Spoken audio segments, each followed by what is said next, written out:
আজি আমি আমাৰ আগন্তুক বিধানসভা নিৰ্বাচনৰ শিৱসাগৰ সমষ্টিৰ পৰা ভাৰতীয় জনতা পাৰ্টি হৈ মই মনোনয়ন পত্ৰ ইতিমধ্যে দাখিল কৰি আহিছোঁ।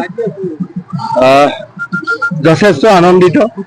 আজি আমাৰ লগত বহু হাজাৰ হাজাৰ ভাৰতীয় জনতা পাৰ্টিৰ শুভাকাংক্ষী কাৰ্যকৰ্তাই আমাৰ লগত সহযোগিতা কৰিছে আৰু আপোনালোকেও জানে আমাৰ এই সিটটো বহু আপেক্ষিত আছিলে।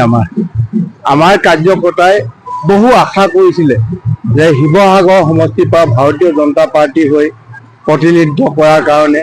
এইটোও আপোনালোকে গম পায় যে ইয়াতে আমাৰ NDA যি দল আছে, ইয়াৰ আগতে আমাৰ প্ৰদীপ দাকো ইয়াতে প্ৰাৰ্থিত্ব দিছিলে, কিন্তু আমাৰ সকলোৰে যি আশা আকাংক্ষা আছিলে তাক পূৰণৰ কাৰণে আমাক বন্ধুত্বমূলকভাৱে আমাৰ অসম গণ পৰিষদৰ লগত ভাৰতীয় জনতা পাৰ্টিক নিৰ্বাচন খেলিবৰ কাৰণে আমাৰ ঊৰ্ধ্বতম কৰ্তৃপক্ষই এই সিদ্ধান্ত ল'লে।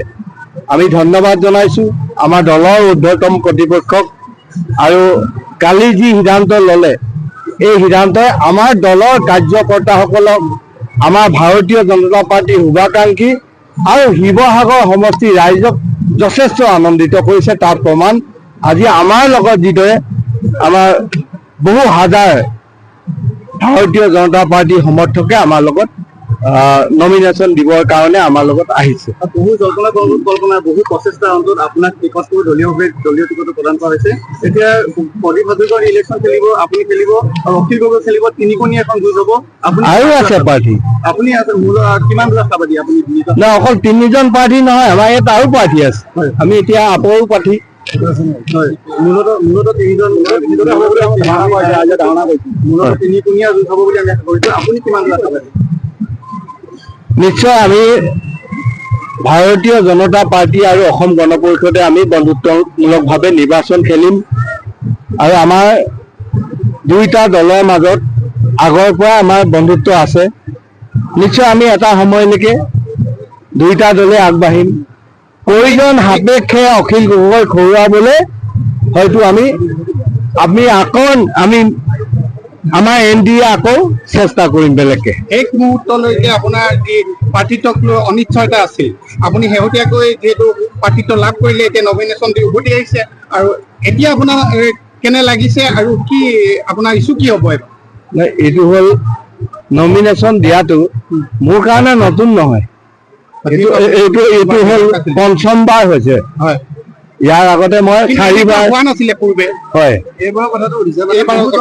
এইবাৰটো মই নিশ্চিত আছিলোঁ, কাৰণ ভাৰতীয় জনতা পাৰ্টি বা বিশেষভাৱে আমাৰ মুখ্যমন্ত্ৰী ডাঙৰীয়াই যেতিয়া কথা দিয়ে, মুখ্যমন্ত্ৰী ডাঙৰীয়াই কথা ৰাখে। মোক আজি 4 বছৰ আগতে মুখ্যমন্ত্ৰী ডাঙৰীয়াই কথা দিছিলে যে টিমত আমি দুইটা একেলগে থাকিব নালাগে, দুইটাকে আমি টিকেট দিব নোৱাৰোঁ। সেইকাৰণে মোক ইয়াত চৰকাৰীভাৱে আৰু সাংঘাতিকভাৱে কাম কাজবিলাক কৰিবলৈ মুখ্যমন্ত্ৰী ডাঙৰীয়াই দায়িত্ব দি পঠাইছিল। আৰু তেতিয়া আমাৰ দলৰ নেতৃত্বই কৈছিল, তই হয়তো প্ৰথমটো কেণ্ডিডেট, 4 বছৰ আগতে তোক শিৱসাগৰ কেণ্ডিডেট হিচাপে মুখ্যমন্ত্ৰীয়ে ঘোষণা কৰিছিল। সেইকাৰণে মোৰ এটা কনফিডেন্স আছিলে যে মুখ্যমন্ত্ৰীয়ে নিশ্চয় কিবা এটা কৰিব। সেইকাৰণে মই শেষৰ দিনটোলৈকে মোৰ যি কাম কাজ সাংঘাতিকভাৱে নিৰ্বাচন খেলিবৰ কাৰণে যি প্ৰস্তুতি, সেই প্ৰস্তুতি মই আগুৱাই লৈ গৈছিলোঁ। চিটিং MLA যিজন আছে